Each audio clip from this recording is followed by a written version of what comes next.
Hello বন্ধুরা, আপনারা শুনছেন অপরূপ রূপকথা। আজকের গল্প নারায়ণ গঙ্গোপাধ্যায়ের লেখা ভুতুড়ে।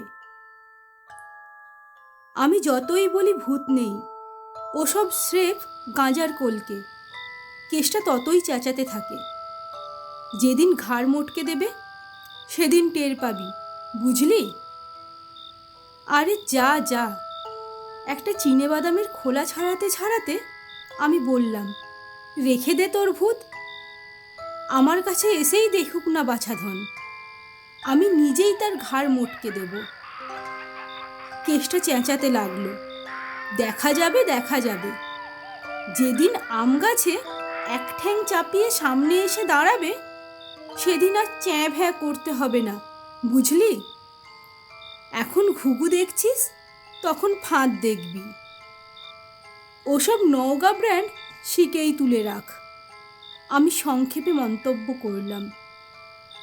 কেষ্টা বললে, তুই পাষণ্ড, তুই নাস্তিক। আমি বললাম, হতে পারে। তাই বলে তুই অমন ষণ্ডের মতো চেঁচাবি? এর মানে কি? কেষ্টার আগে ভোঁ ভোঁ করতে করতে উঠে যাচ্ছিল। এমন সময় বাঞ্ছা কোত্থেকে এসে তার হাত চেপে ধরল। বললে, আহা, চড়ছিস কেন? সবাই তো প্যালা হতভাগার মতো নাস্তিক নয়। আমি নিজে বলছি, স্বচক্ষে ভূত দেখেছি আমি। সত্যি? কেষ্টার হাসি গাল ছাপিয়ে যেন কান পর্যন্ত গিয়ে পৌঁছল। আমি বললাম, বাজে বাজে। তবে শোন, শুনে চক্ষুকর্ণের বিবাদ ভঞ্জন কর। কিন্তু কেষ্টা, তার আগে কিছু খাওয়াতে হবে মায়েরি, বড্ড খিদে পেয়েছে।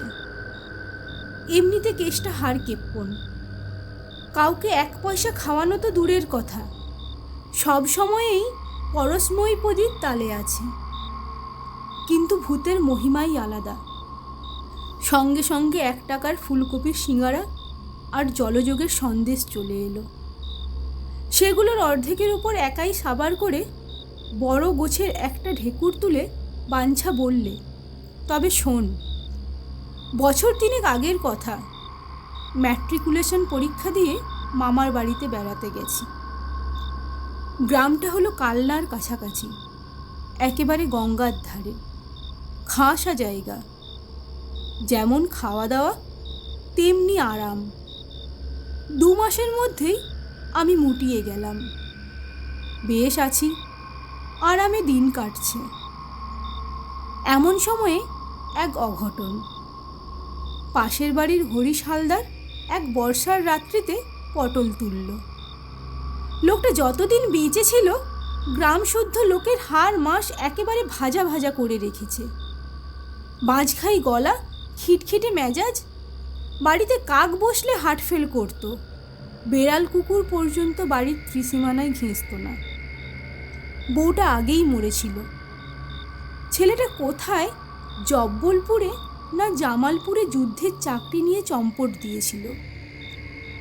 বাড়িতে বুড়ো একা থাকত। তার মস্ত একটা ফলের বাগান ছিল, সেইটাই পাহারা দিত। এমন বিদিকিচ্ছিরি লোক যে বিদিকিচ্ছিরি সময়ে মারা যাবে তাতে সন্দেহ কি? সেদিন বেশ মিঠে মিঠে বৃষ্টি নেমেছে ঝিমঝিম করে। পেট ভরে মুগের ডালের খিচুড়ি আর ইলিশ মাছ ভাজা খেয়ে বিছানা নিয়েছি। এমন সময়ে ডাক এলো, মরা পোড়াতে যেতে হবে।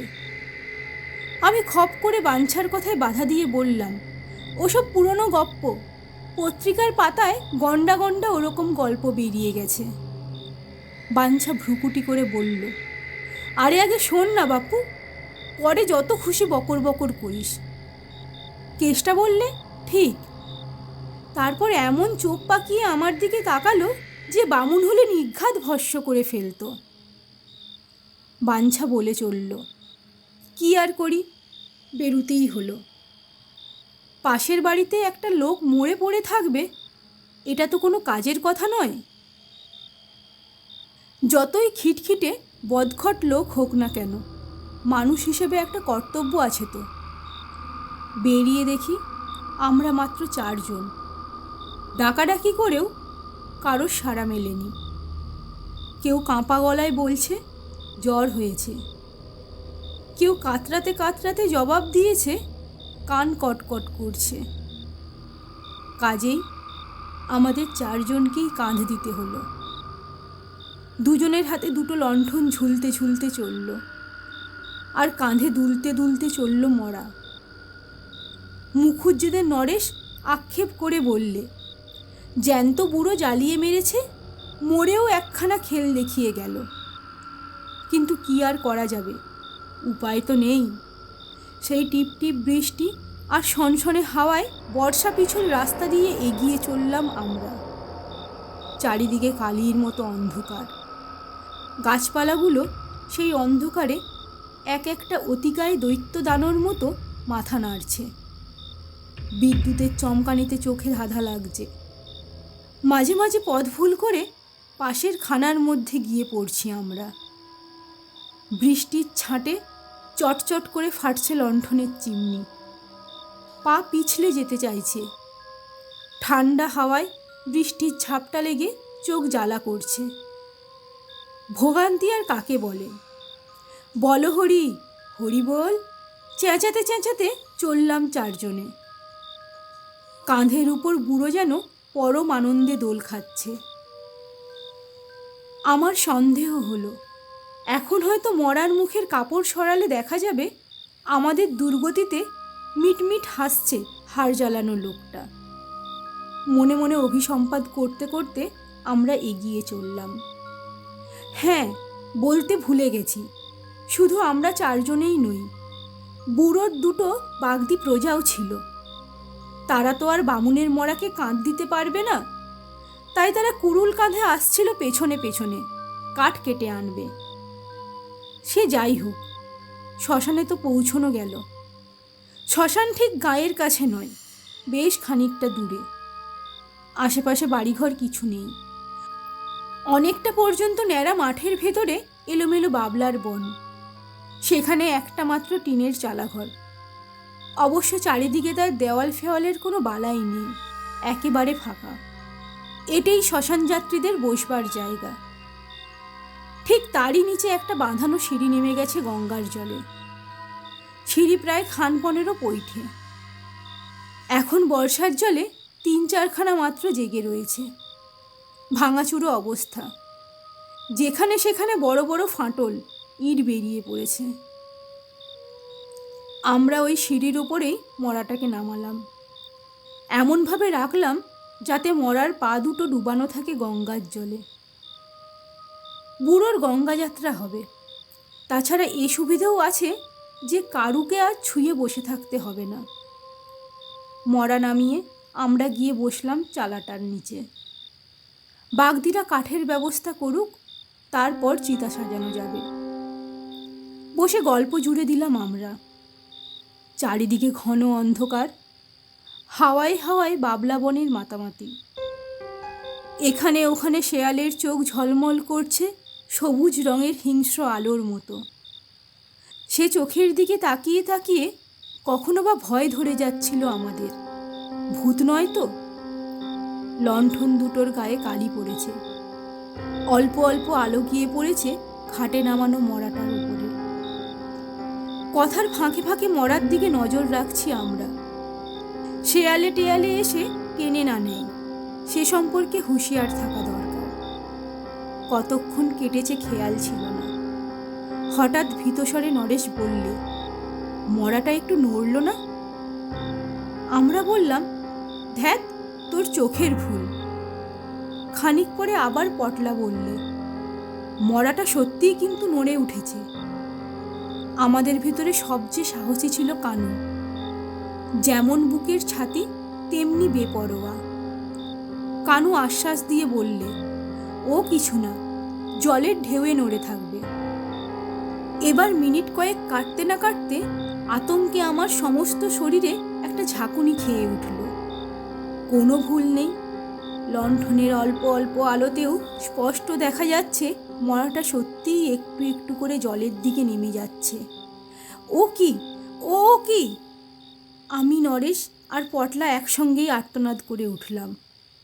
কানু সোজা দাঁড়িয়ে উঠল, ধমক দিয়ে বললে, দুধ তোর, ভিতর ডিম সব। পেছল সিঁড়ি, তাই গড়িয়ে পড়ছে নিচের দিকে। দাঁড়া, আমি তুলে নিয়ে আসি। মরা তখনও নামছে, হাঁটু পর্যন্ত তার নেমে গেছে গঙ্গায়। কানু গিয়ে বাঁশের মাচাটা ধরে টান দিলে, কিন্তু কি সাংঘাতিক! কানুর টানকে অস্বীকার করেও মরাটা আরও নিচে নেমে গেল। গোয়ার গোবিন্দ কানু এবার দুহাতে মরাটাকে জাপটে ধরলে, কিন্তু আশ্চর্য, কানু রাখতে পারল না। দুধাপ পিছলে সে শুদ্ধ গিয়ে কোমর জলে পড়ল, আর সঙ্গে সঙ্গে সমস্ত সাহস উবে গেল তার। এবার কানু আকুল হয়ে চিৎকার করে উঠল, ওরে তোরা ছুটে আয়, মরা আমাকে শুদ্ধ নিয়ে যাচ্ছে। ততক্ষণে বুকে আমাদের আর রক্ত নেই, তা জল হয়ে গেছে। আমরা চিৎকার করে বললাম, মরা ছেড়ে দাও। কানু বললে, পারছি না। আমরা ছুটে গেলাম, চেপে ধরলাম কানুকে।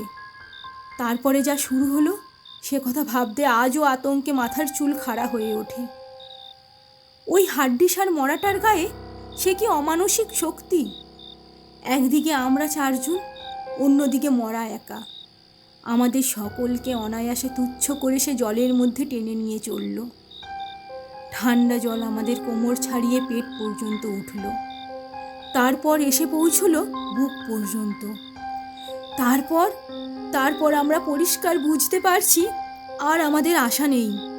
এই মরা আমাদের টেনে নিয়ে চলেছে গঙ্গার অতল জলে। সেখানে আশ্চর্য একটা ভয়ের অবস্থা। সমস্ত জ্ঞান গম্যি যেন লোপ পেয়ে গেছে আমাদের। একটা আচ্ছন্নতার ঘোরে যেন মরিয়া হয়ে মরার সঙ্গে টাগ অফ ওয়ার চালিয়ে যাচ্ছি আমরা। অথচ বেশ বুঝতে পারছি আমাদের জয়ের কোনো আশা নেই। অপদেবতার অমানসিক শক্তির কাছে আমাদের সমস্ত চেষ্টাই নিরর্থক। আর সবচাইতে ভয়ানক, মরা ছেড়ে দিয়ে যে উঠে আসবো সে ক্ষমতাও আমাদের নেই। কানু মরাকে ছাড়তে পারছে না, আমরা পারছি না কানুকে। যেন কি একটা মন্ত্র বলে সে আমাদের তার শরীরের সঙ্গে আটকে নিয়েছে, যেন হিপনোটাইজ করে ফেলেছে সকলকে। বুক জল ক্রমশ গলা জলে পৌঁছেছে, আর দেরি নেই মৃত্যুর। চারিদিকে গঙ্গার অন্ধকার কালো জলে যেন শুনতে পাচ্ছি শয়তানের হাসির খিলখিল শব্দ। গঙ্গার অতল জল, সেখান থেকে প্রেতপুরীর অন্ধকার জগৎ। এই মরাটা তারই দিকে আমাদের পথ দেখিয়ে নিয়ে চলেছে। শেষবারের মতো আমরা সমস্বরে আর্তনাদ করে উঠলাম। ঠিক এমন সময় কাঠের বোঝা নিয়ে আসছিল বাগদিরা। আমাদের চিৎকার শুনে তারা এসে ঝাঁপ দিয়ে পড়ল। ছিলাম 4 জন, হলাম 6 জন। পূর্ণোদ্যমে চলতে লাগলো সে অমানসিক টাগ অফ ওয়ার। তারপর আস্তে আস্তে থেমে দাঁড়ালো মরা। আস্তে আস্তে আমরা জয়লাভ করতে লাগলাম। ক্রমশ মরা আমাদের আয়ত্তের মধ্যে এসে পৌঁছতে লাগলো। তখনও প্রচণ্ড টান আছে বটে, কিন্তু তা সত্ত্বেও আমরা তাকে ফিরিয়ে আনতে পারলাম ঘাটের দিকে।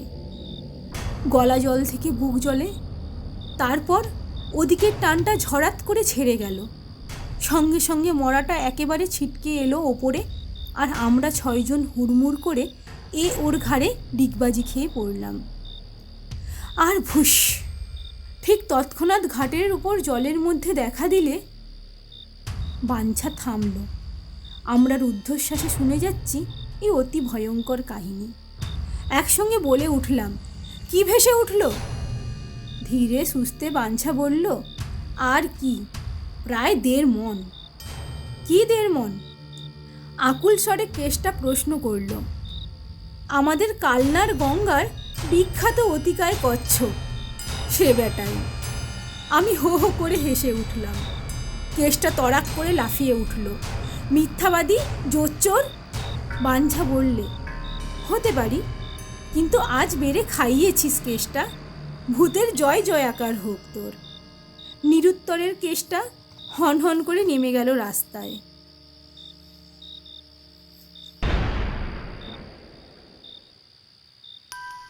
বন্ধুরা, আমরা আরও অনুপ্রেরণা পাব যদি আপনারা লাইক, শেয়ার ও সাবস্ক্রাইব করে আমাদের পাশে থাকেন। কমেন্ট করে জানাতে ভুলবেন না এই গল্পটি আপনাদের কেমন লাগলো। ধন্যবাদ।